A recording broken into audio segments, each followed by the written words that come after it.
La ilaha illallah Muhammadun Rasulullah. Istiqomah itu berat, ibu-ibu. Yang gampang itu istirahat. Nggih napa nggih? Astagfirullahaladzim. Bu, menyantuni anak yatim nggih, dan pahalanya dari Allah luar biasa. Jadi kalau jenengan pengen jalan tol masuk surga, jalan tol ya. Setelah lagi Jogja mau ada jalan tol. Jalannya layang, jadi jenengan kalau mau ke Jakarta cepat, mau ke Solo cepat, mau ke Jawa Timur cepat insya Allah. Nah, jalan tol masuk surga begini. Nabi Muhammad SAW bersabda dalam hadis Sahih Bukhari, aku dan orang yang menanggung menyantuni anak-anak yatim kelak di surga kedudukannya demikian.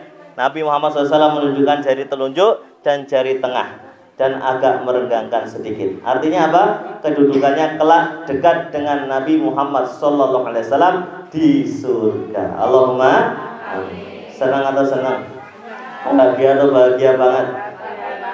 Masuk surga. Surga itu seluas langit dan bumi loh jamaah. Jannati yang tajri min tahtihal anhar khalidina fiha abada. Surga yang seluas langit dan bumi, yang mengalir di bawahnya sungai-sungai, kekal abadi selama-lamanya. Sudah begitu, sudah masuk surga yang sangat indah, dekat dengan Nabi kita Nabi Muhammad SAW. Mengapa demikian? Karena Nabi Muhammad SAW juga anak yatim, yatim piatu. Nah, kalau kita menyayangi anak-anak yatim, berarti kita juga mencintai Nabi kita Nabi Muhammad SAW. Yang kedua adalah semoga kita bisa mengamalkannya. Allahumma amin. Yang ketiga, membantu warga du'afa. Membantu warga du'afa. Ini di tengah pandemi 2 tahun ini pasti banyak sekali yang terdampak. Alhamdulillah Allah masih memberikan rezeki pada kita semua. Maka jamaah yang dirahmati Allah Subhanahu wa taala, ingatlah bantu orang yang membutuhkan. Allah Subhanahu wa taala berfirman dalam surah Muhammad ayat ke-7, ya ayyuhalladzina amanu in tansurullaha yansurkum wa yusabbit aqdamakum. Wahai orang-orang yang beriman, jika engkau menolong agama Allah, Allah pasti menolongmu dan meneguhkan kedudukanmu. Bu, pengen ditolong oleh Allah? Mau atau mau? Pengen dikasih sehat, pengen rezeki lancar, pengen dikabulkan doa dan seluruh hajatnya, pengen atau pengen? Caranya tadi, tolonglah agama Allah. Jadi kita aktif menolong agama Allah dulu, kemudian Allah pasti menolongmu dan meneguhkan kedudukanmu. Kedudukan iman, kedudukan amal soleh, kedudukan kesehatan, kedudukan ekonomi, kedudukan sosial. Allahumma amin. Maka dari itu jamaah, jenengan yang tadi berikan, sedekah yang diberikan tidak hanya bermanfaat untuk anak-anak, di sini ada 31 anak, tapi bermanfaat bagi warga du'afa di sekitar sini. Jadi Bapak Paiman menceritakan, Bapak Ketua Lembaga, alhamdulillah rutin setiap 3 bulan kami memberi santunan untuk 265 warga du'afa di sekitar Panti Asuhan Mustika Tama. Semoga jadi pahala amal syariah yang terus mengalir. Allahumma amin. Dan ada saja rezekinya jamaah. Itu uangnya dari mana Pak Ustaz? Ya dari Allah gitu. Kita nggak pernah mikir ya Allah, kita tinggal menengadah ya Allah, tolonglah anak-anak ini tidak punya ayah, tidak punya ibu, tolonglah mereka ya Allah. Allah yang menjamin. Ya Allah, mereka butuh tempat tinggal ya Allah. Allah berikan belakang ini ya Allah. Ya, ini untuk anak-anak yang beranjak balik, untuk anak-anak yang putra jamaah.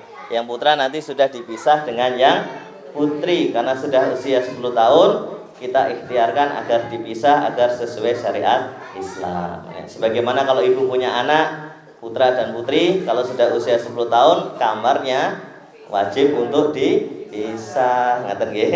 Kalau sesama putra, kasurnya juga dipisah. Jangan satu kasur, walaupun satu kamar, kasurnya tetap berbeda kalau sesama putra. Kalau putra dan putri kamarnya dipisah. Nah, kita alhamdulillah atas izin Allah, ya Allah tolonglah kami, anak-anak sudah mulai besar, berikanlah tempat tinggal untuk mereka agar bisa ngaji lebih baik, sholat lebih baik. Dikasih sama Allah Bu, pas pandemi April 2020, selama 1,5 tahun gitu Pak Iman. 1,5 tahun Allah wujudkan jadi wakaf berbuah surga. Allahumma amin. Yang ketiga itu nggih. Jadi tolong bantu warga du'afa terutama di sekitar kita atau keluarga kita yang paling dekat dulu nggih. Itu sangat penting. Yang keempat, cara melembutkan hati bagaimana? Salat malam. Apa Pak Bu? Salat malam. Ya, salat malam itu luar biasa jamaah. Bahasa Arabnya apa? Qiyamul lail. Apa bedanya qiyamul lail dengan tahajud Pak Ustadz? Ada dua pendapat ulama. Yang pertama mengatakan sama saja. Qiyamul lail dan tahajud itu sama.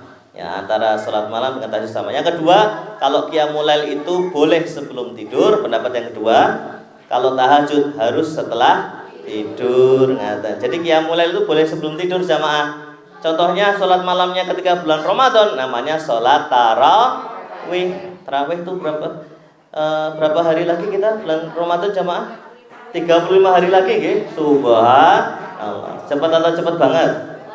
Ya Allah, sampaikanlah usia kami sekeluarga di bulan suci Ramadan dalam keadaan sehat walafiat, penuh iman dan penuh amal soleh. Allahumma amin. Jadi jenengan boleh salat malam di sepertiga malam pertama itu boleh jamaah. Sebelum tidur itu boleh. Ya, sepertiga malam pertama jam berapa Pak Ustadz? Jam berapa Bu? Ba'du Isya sampai jam 12 itu namanya sepertiga malam pertama. Sepertiga malam kedua jam berapa Pak Ustadz? Jam 12 malam sampai setengah 3. Itu sepertiga malam kedua. Nah, yang paling bagus sepertiga malam terakhir. Jam berapa itu Bu? Setengah 3 sampai sebelum subuh. Nah, ketika setengah 3 sampai sebelum subuh itu waktu mustajab kita dikabulkan doa, nggih. Barang siapa meminta kepadaku pasti akan kukabulkan. Dalam hadis qudsi Allah Subhanahu wa taala berfirman, barang siapa meminta kepadaku pasti akan kukabulkan. Barang siapa memohon ampunan kepadaku pasti akan kuampuni seluruh dosa-dosanya. Barang siapa meminta hajat kepadaku pasti akan kupenuhi. Alhamdulillah. Jadi curhatnya pada Allah. Mohon maaf ibu-ibu, kalau curhat pada manusia itu bukannya seringkali menyelesaikan masalah tapi tambah masalah. Soalnya koncone cerita karo koncone meneh gitu. Nyebar sak komplek gitu. Kan aku ngomong karo kae kok jadi nyebar sak komplek gitu. Ya curhatnya paling utama pada Allah. Ngaten nggih jamaah nggih. Coba rasakan nikmatnya kalau kita bisa istiqomah salat malam, hati kita akan lembut, jiwa kita akan tenang dan akan berimbas pada keluarga kita. Keluarga kita jadi keluarga sakinah mawaddah warahmah dan rezeki kita akan semakin lancar dan barokah. Allahumma amin. Yang terakhir yang kelima, cara melembutkan hati adalah tadi yang pertama apa jamaah? Apa? Majelis ilmu. Dua apa? Menyantuni anak. Yang tiga apa? Membantu doa. Empat apa? Salat malam. Kelima apa? Belum. Kelima mentadaburi Al-Quran. Mentadaburi apa?